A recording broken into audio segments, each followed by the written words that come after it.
Hello and welcome to the 6th episode of ConTrust, the podcast on trust and conflict. My name is Vinzenz Hediger. I am a professor of cinema studies at Goethe University Frankfurt. And once again, in this podcast, we want to reflect on big issues of our time and society as every time together with researchers from the ConTrust Research Initiative, an institution of the Goethe University Frankfurt based at the Research Center Normative Orders and the Peace Research Institute Frankfurt, PRIF. If you would like to know more about the background of this podcast, please listen to the first episode. But today, we'll get right into it with our guests. I'm extremely pleased to have Laliv Melamed and Ra'anan Alexandrowicz sitting right in front of me here. It's great to have you here. Let me first introduce them to you. Laliv Melamed is a professor of digital film culture at Goethe University Frankfurt and associated member of ConTrust. She received her PhD from New York University and specializes in documentary and non-fiction film and media. She teaches and researches the relations of film and media to notions of publicness, to statecraft, and to histories and presence of colonialism. Previously, she taught at the University of Groningen in the Netherlands, and prior to that, she was a postdoc researcher here at ConTrust, and before that, in the research training program Configurations of Film, also here in Frankfurt. Melamed has served on the Governing Council of Visible Evidence and is on the advisory board of the journal World Records. In addition to her academic activities, Melamed is a senior programmer at the Doc Aviv Festival and has curated programs for the Left Wing Film Club in Tel Aviv and Oberhausen Film Festival. Ra'anan Alexandrowicz is an Israeli filmmaker and writer now living in Philadelphia, Pennsylvania. His award-winning work seeks to make the invisible visible and challenge political and formal conventions. Ra'anan's most recent film is The Viewing Booth, an in-depth study of how a young pro-Israeli American viewer sees images of abuse of Palestinian rights, which premiered at the 2020 Berlin Film Festival. He is probably best known for The Law in These Parts from 2011, which exposes the existence of a parallel legal system in Israel that applies only to Palestinians living under Israeli military occupation, and which received the Grand Jury Prize at the Sundance Film Festival and the Peabody Award. His earlier documentaries, The Inner Tour, 2001, which follows a group of Palestinians on a bus tour through the State of Israel, and Martin, 1999, which tells the controversial story of a Dachau KZ concentration camp survivor, were shown at the Berlin Film Festival and in MoMA's New Directors, New Films series. Alexandrowicz's sole fiction feature, James' Journey to Jerusalem, is a dark comedy about a devout young African man who attempts a pilgrimage to the Holy Land, and premiered in Cannes Directors Fortnight and at the Toronto Film Festival. That film received several international awards. Ra'anan Alexandrowicz is currently a fellow here at ConTrust. As part of Ra'anan's fellowship, we screened the trilogy of The Inner Tour, The Law in These Parts, and The Viewing Booth here in Frankfurt at the Film Museum to a packed cinema. All three films deal with the conflict in Israel-Palestine at different stages over the last 25 years and focus on questions of land, law, and conflict and trust. For us in ConTrust, Alexandrowicz's film have been an important point of reference and an inspiration in our thinking about questions of trust and media in particular. The Law in These Parts and The Viewing Booth in particular are documentary films about the conflict, but also about what we could call the epistemic labor of documentary in democracy. In The Viewing Booth, Alexandrowicz creates an experimental setup in which he films volunteers, in this case students of Temple University interested in Israel-Palestine, as they watch a selection of activist videos from human rights organizations and the Israeli Defense Force and other more right-wing activist circles. And he films them as they talk about their experience of probing the veracity of these videos. The film focuses on Maya Levy in particular, who has Israeli parents but engages with videos critical of Israeli occupation in an open and nuanced way. The result is a film which provides an outline of what is at stake in the epistemic labor of democracy, and the epistemic labor of documentary and democracy, and shows us documentary as a laboratory of critical citizenship in the engagement with the documentary form.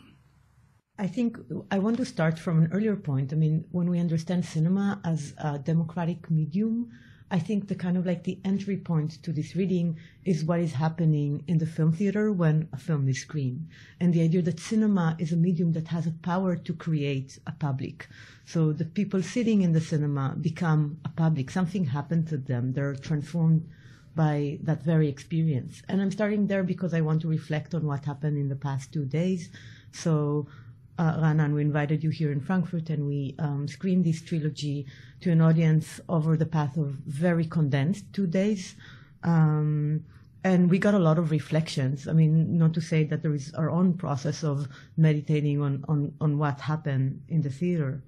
So I mean, we did get this resonance from the audience that something in this experience was quite substantial to them and was able to reintroduce to them even the very current moment, which is a moment of great violence in Israel-Palestine, a violence that overwhelms and entangles into it also people who are outside this region, who are not intimately or physically connected to this territory. So I want to share some of my thoughts on what happened in the screening, or some of the new thoughts that I formulated in relation to this film, watching them at this current moment, watching them in a way in retrospect, right? Because the inner tour was made almost more than 20 years ago. So first of all, it was a time travel. And I think time travel is an interesting experience when we think about a mode of reflection. In a project that Vinzenz, Hediger, and I are working on here in Frankfurt, we try to think about this kind of like, democratic principles that documentary film allow, and we try to summarize it through these kind of like 3 vantage points, or maybe 3 missions. One is access, the other one is accountability, and the third one, the most important one, is deliberation. And I want to very briefly note how the films facilitate all this. I would actually start with accountability. I think that your cinema is extremely moral. In the sense that you don't shy away from your position, which is always a split one. So, you're very explicit about the films being made by you as an Israeli citizen and an Israeli subject. The film are, the inner tour, no, but the 2 other films are narrated in Hebrew, in your voice. So there is this very strong sense of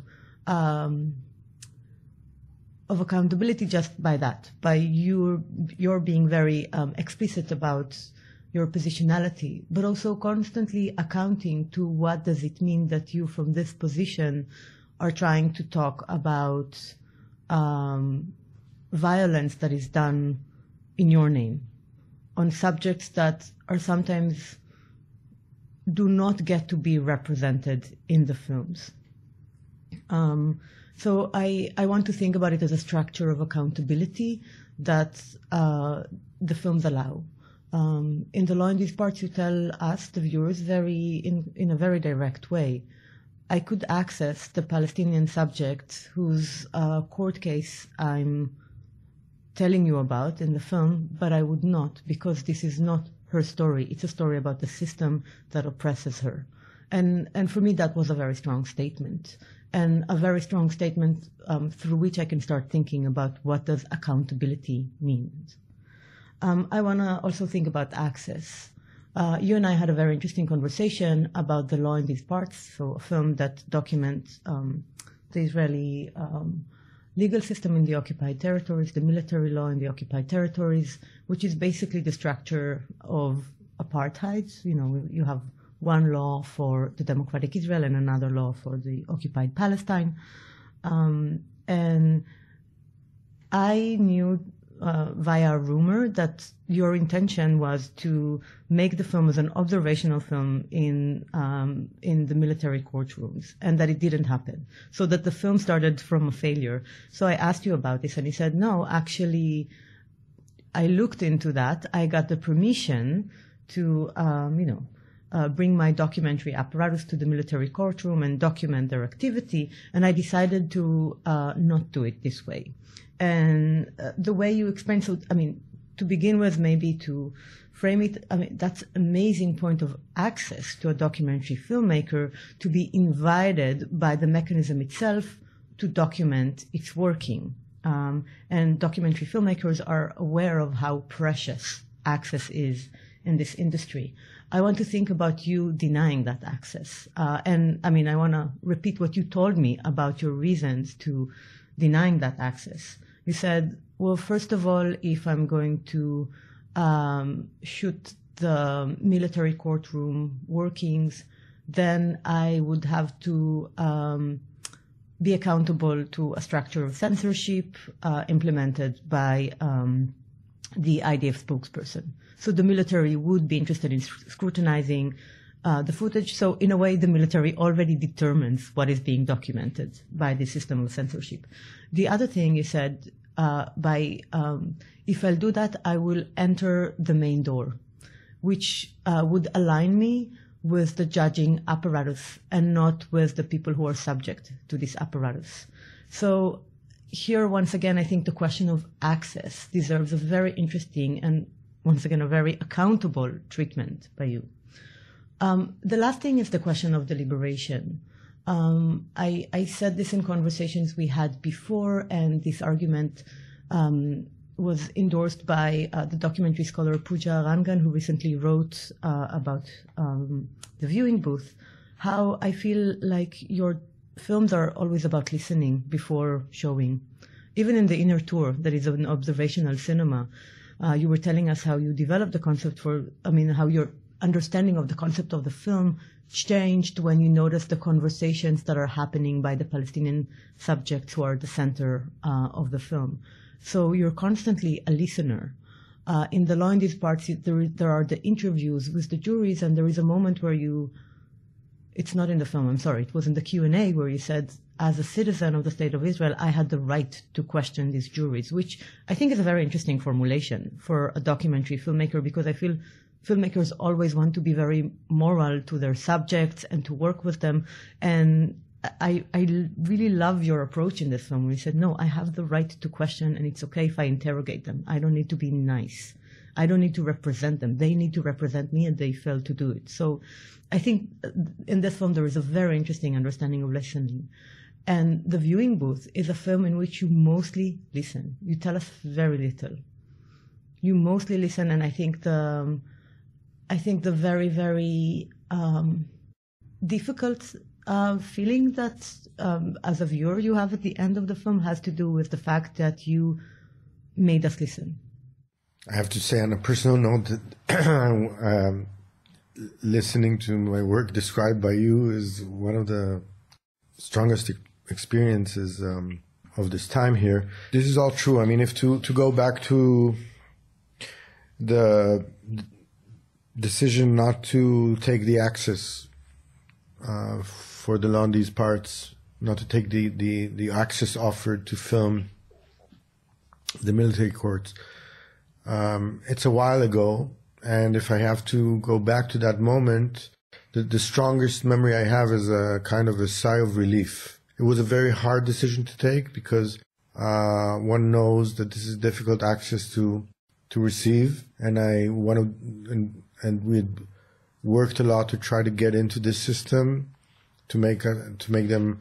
First of all, they allowed us to come and sit and watch what they're doing. Of course, the courts are supposed to be open, but we were showing up there quite a lot and observing, and they tolerated us. They let us.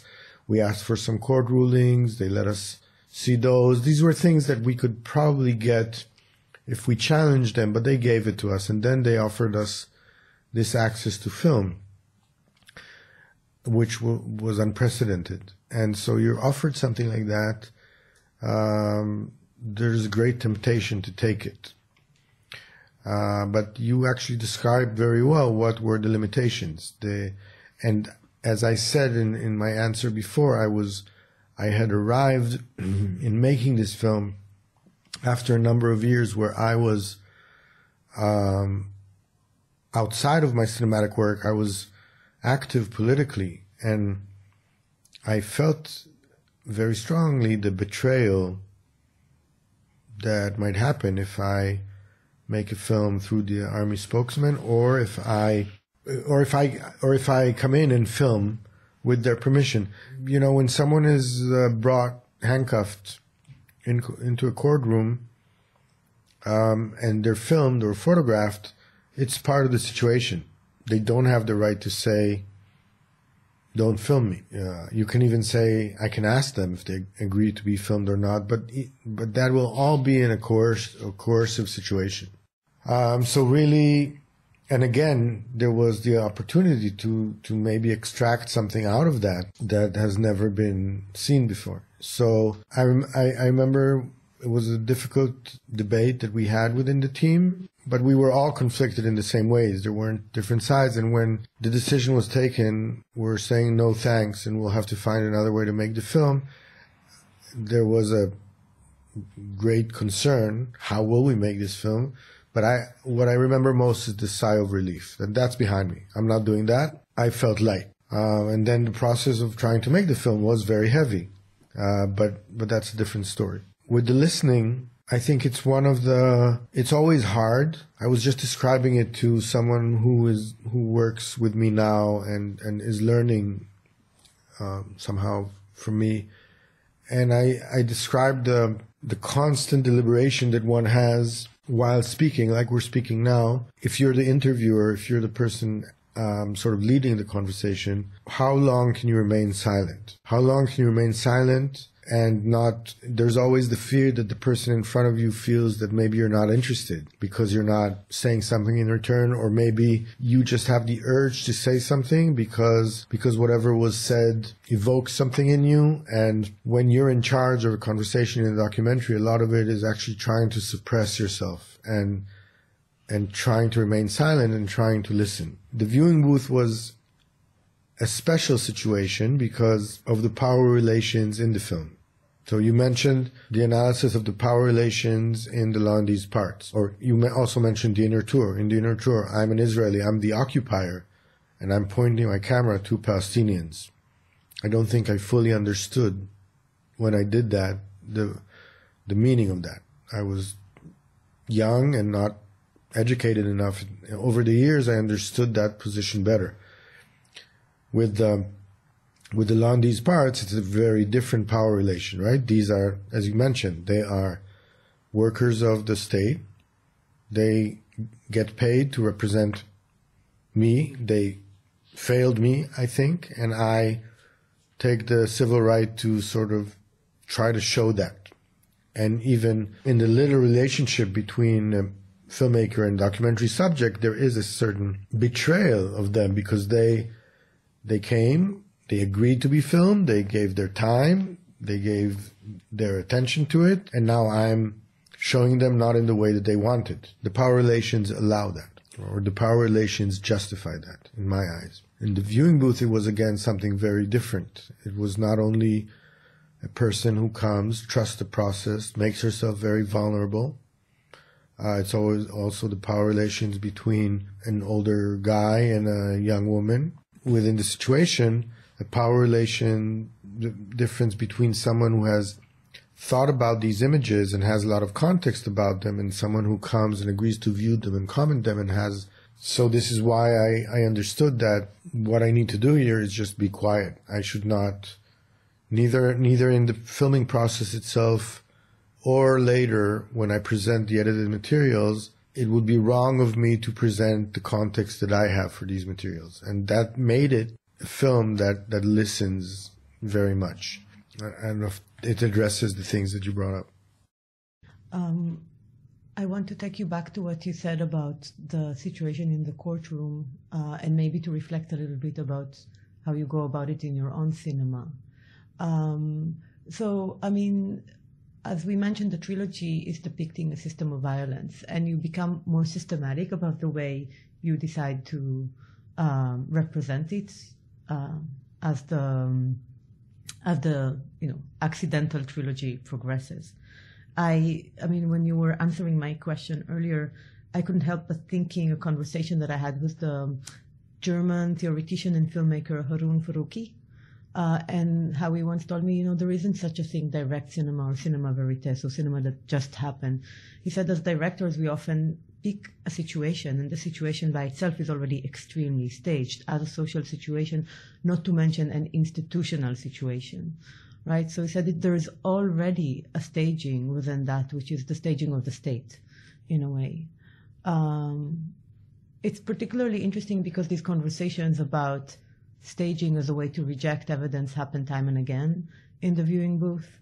But interestingly enough, I mean, the videos that both you and your subject are looking at are videos produced by a sort of a counter-state agent. So a human rights organization, a Jewish Israeli human rights organization mostly, although you also have on the desktop there videos shot by pro-Israeli organizations. But once again, this privatized individual entity that actually separates itself from the state and its institutions. I was hoping you can say a little bit about this, kind of like the idea that, there is already an institution that has its staging before you enter the scene and set the frame. That's a good question. First of all, maybe to just speak to your point about the director's agency, role, the action of directing. I often think about this word. We take for granted this idea of film director. One way to think of it would be like when you think of a company and there's a director. So your job is to be the chief, to be the head. But it also includes in it the word direction, and you are actually giving the work itself a direction, and you're giving the viewer, you're creating the viewer's direction through it. And so that's an interesting word that was chosen for the person who runs the film apparatus, because it includes more than one way to read it. And that opens up, I think, so many dilemmas, dichotomies, and then there's the one that you bring up here, that I had many preliminary choices and constraints, or let me say, this work is very constructed, the viewing booth. The situation is very constructed. The frameworks which I bring into it are very constructed. There are no scenes. It's a film that's made, except for the archive footage, with basically 2 shots. And so on one hand, it's very constrained and construed. But on the other hand, then it flows completely with the situation itself. The person enters the viewing booth, starts viewing something. They have agency to stop and start and think and go back and view again. I might encourage them to do things, but there's no way to expect their reactions, and whatever we go to next is informed by whatever happened just now. So the flow in that was also very chaotic, in a sense.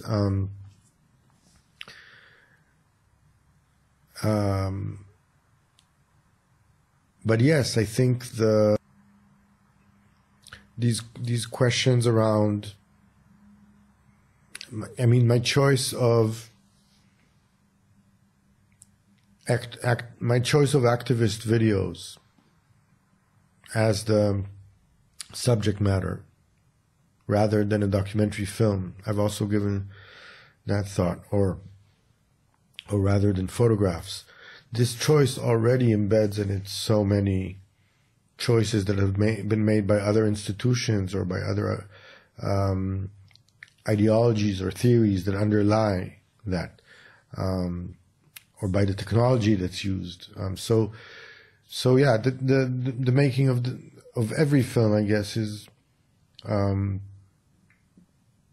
let me say, we definitely highlight the decisions taken by film directors, but it's very important to think of all the things that we take for granted, apparatus, ideology, and all the things that are determined by decisions that were made by others, that inform the result of what we do.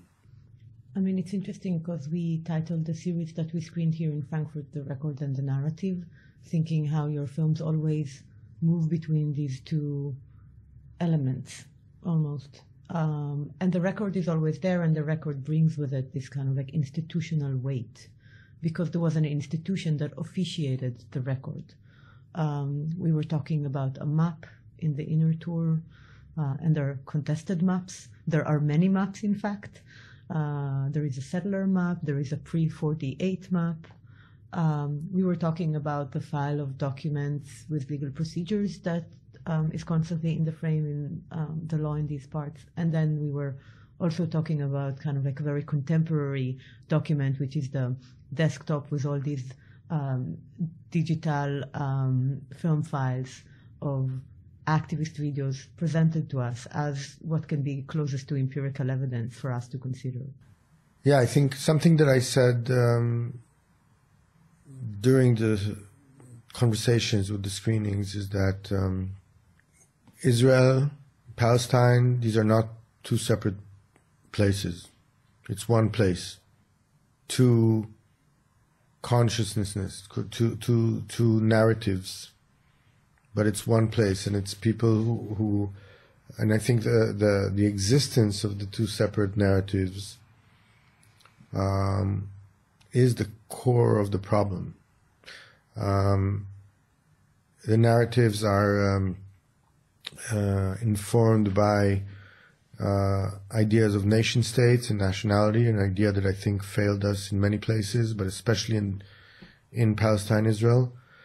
And I think where I want to be, or what I want my work to be, is to try to defy these two narratives. I don't agree to. I want to find a different framework from the national narrative framework to talk about these things. I'm looking for a human narrative. A human narrative will, by definition, accept facts that are sometimes omitted by the two separate narratives. The human narrative will have to face all the uncomfortable truths, and I think that's what informs me. The trying to move beyond accepting the two separate narratives to one complicated, painful narrative that should inform how we understand this, the reality of Palestine and Israel, and how we act on it. I'll just say to that I've been watching and listening to you talk about your work in the past 3 weeks, and I noticed that your way to examine these, two narratives that are maybe one complicated, hunted narrative is to go back to the record. There is really this kind of very long, research-oriented process of you going back to the record and unravel it in a way. People get very annoyed with that. When you step out of university and you get in a conversation with people, they will many times tell you, "Come on, stop with this past. Talk to me about the future. And how many times can we revisit this? And how many times can we ask these questions?" It's a sentiment that I often face. What's the use of this? And I can't say for sure, but I'm always hopeful that revisiting the past, extracting those records, but maybe through another framework, can inform a better future. I think that's what motivates me. I want to briefly come back to something that Laliv brought up earlier, and that you talked about, the question of the director as someone who sort of stages a setup to pursue a documentary inquiry. I think the way you do that in both the law in these parts and the viewing booth speaks to the reason why it was so important and productive for us in this research center here, which is basically a social science with some humanities add-on research center on societal dynamics, to engage with your work and to invite you as a fellow. I mean, the whole conversation really started with the viewing booth. The topic of our center is trust and conflict, and you're a research fellow in the media section. And one of the things that we found in our research is that the literature on media and trust is fairly limited when it comes to the cognitive and the epistemic dynamics of trusting in engaging media. It's basically what we have in terms of empirical research is people asking other people whether they trust the newspapers or whether they trust television. And the viewing booth for us was such an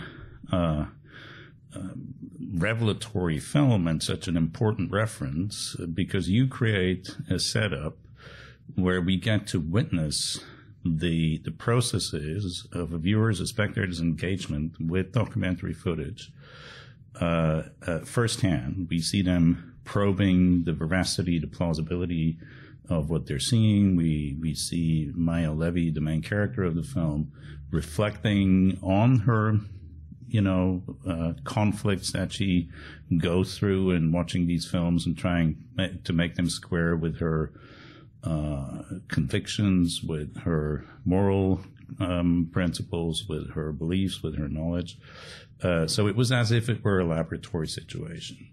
And similarly in The Law in These Parts, you explain the setup very clearly, and you end the film with a reflection on what documentary cinema is and what its potential impact on society can be, and how it relates to social dynamics. And there is a kind of parentage or affinity, I would say, and I mean that in a good way, between social science research and what you're doing. There is, in every social science publication, you have to explain how you got the data, and there's an ethos of veracity.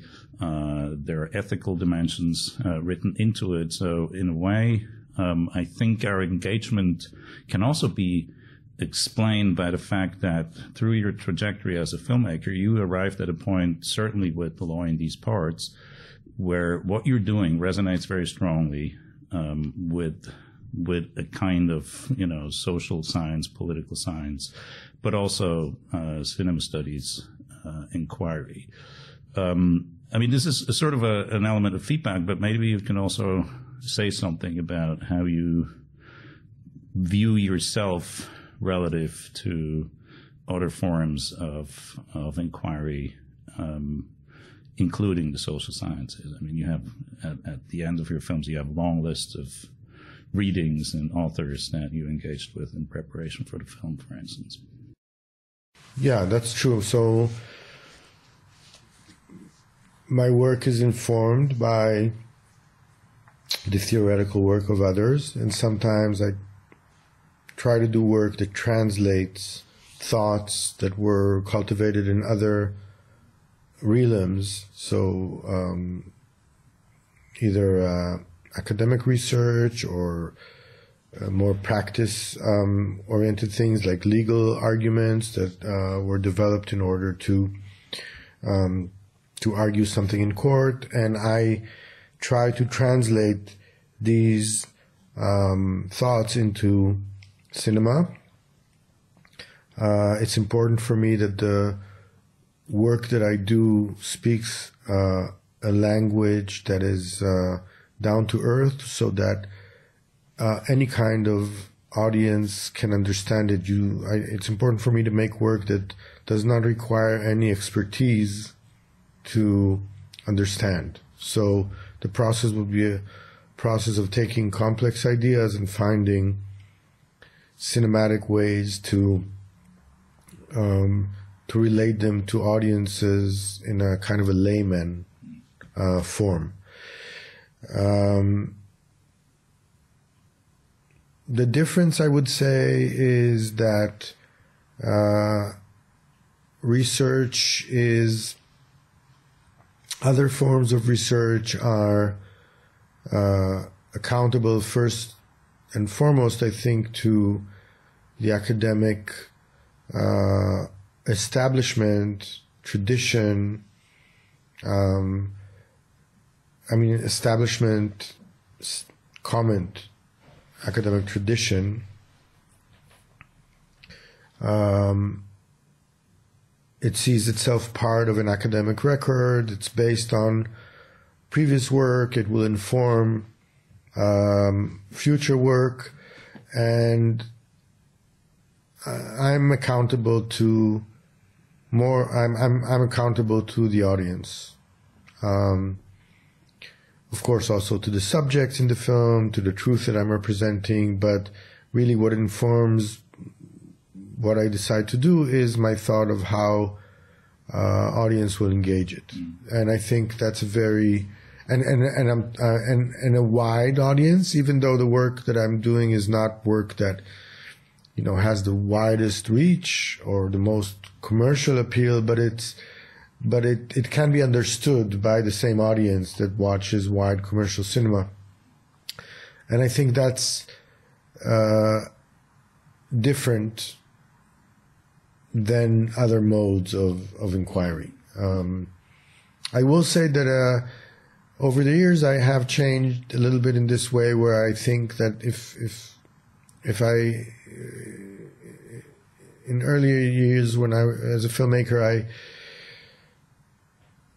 really thought that the only way to make a film that matters is to reach a very wide audience. Today I can see, in a sense, your engagement with the viewing booth is a good example of that. I can see that sometimes it makes sense to make a film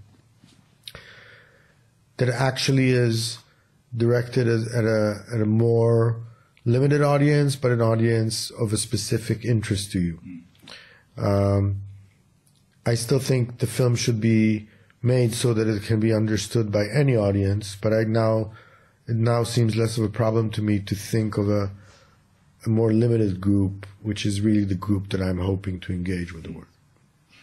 But I would say that even the viewing booth, which you could say is a film that addresses a relatively limited audience, primarily functions as a work of cinema.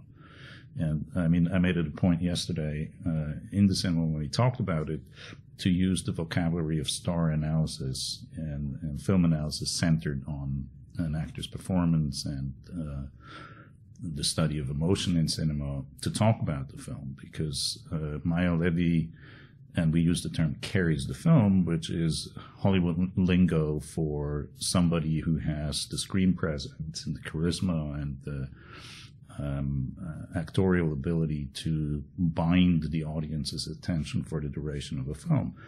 And the Maya Levy in your film is a performer or somebody who appears in a documentary film, but she has all those qualities. So the film works as a piece of cinema. Yeah. I mean, I just want to add to that, agreeing to everything you're saying about Maya and the way she functions in the film, but she also does something else. She actually reaches out,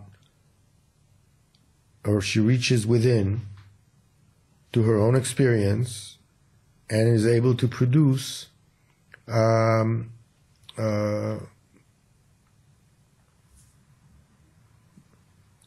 she reaches into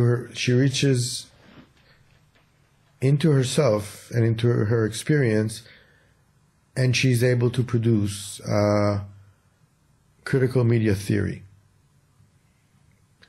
In simple words, with simple observations, she says what academics who are studying media are able to formulate in very complex ways, but basically she can do it. And I think this is where the film hits the place where I wanted to hit, where people looking at someone that they can really relate to are in communication about what is really like media theory, or what is really media theory. So And this is another way which she functions in the film, and this is another way which I think she's special. I absolutely agree. You basically just put your finger on what has been fascinating me about this film ever since I first saw it. I used a concept by Hubert Damisch, a French art historian, who at one point spoke about theoretical objects, as he said. There's certain artworks that get you thinking a lot more than others. You know, some artworks you engage with, and they're pleasant and they're representative of their period, and then you sort of forget about them. And then there are other artworks that really become extremely productive in terms of theory and in terms of thinking about what art is and how it functions and how we engage with it. And in the intro on Tuesday, I referenced that concept because I think that's exactly what your films are doing. They're theoretical objects for the film scholar, for the social scientist, and again, I think Maya is best described as a spontaneous media theorist who engages with the material that you present her in ways where, as a professional media theorist, you just sit there and think, okay, that's an eye-to-eye conversation. And that's, maybe you want to briefly tell how you found her, because that was an accident. Yeah, I mean, that's part of making documentary. Part of making documentary cinema is that you make decisions and you construct things, and then there's just the direct relationship with reality that also informs the process. So I had made a little outreach campaign at Temple University, where I was studying at the time, in order to try to recruit people to take part in this recorded viewing, which was, how we start, which was how the viewing booth started. And people were interested and engaged and signed up to participate. Maya had not been exposed to this campaign and hadn't reached out, and so she was not part of the lineup. But during the second day of the filming, this was made over 2 days, we received a text from Maya to the number that was on the flyer that we spent out, and she said, a friend of mine participated in this yesterday. I heard about it. Sounds interesting. I'm happy to join if you still need people. And someone else canceled their participation because they were not feeling well. So we had this one slot, and we said, if you can make it at 8 p.m., please do come. We'd love to have you. And she came, and she, in the way it sometimes happened, finally she became the film. So yeah, that's the story of how she came to participate, and it is really a story that characterizes what many times happens with documentary cinema. You start in one place and you end in another. I was thinking that I didn't think when I was filming this that I was making a film, but I was thinking that I was going to edit different participants in a sort of a parallel editing, exploring how different people see the same image. And it ended up that I had the opportunity to do something very different, which is a deep exploration of what to me seems the essential viewer of the work that I've been trying to make. There seems to be a through line in that respect that binds the three films of the trilogy together, because in each case, you actually set out to make a different film. With The Inner Tour, the idea was to film people, and there's still a lot of pictures in the film, images of people looking through windows and looking at a space of which they're not really part, which is the basic situation of a Palestinian from the occupied territories looking towards Israel or traveling around in Israel. But then, as you told us in the conversation, as you boarded the bus, you realized that what was really vital were the conversations people were having, because they didn't know each other, and they started to share their life stories. And you basically, on the spot, decided to shift the focus of the film and make this about the people on the bus and their interaction, which is an entirely different film, even though the imagery is still there from the one that you originally planned. And then we just discussed how you were given access for the law in these parts, but decided to do an entirely different film so as not to be shackled by the restrictions that still applied.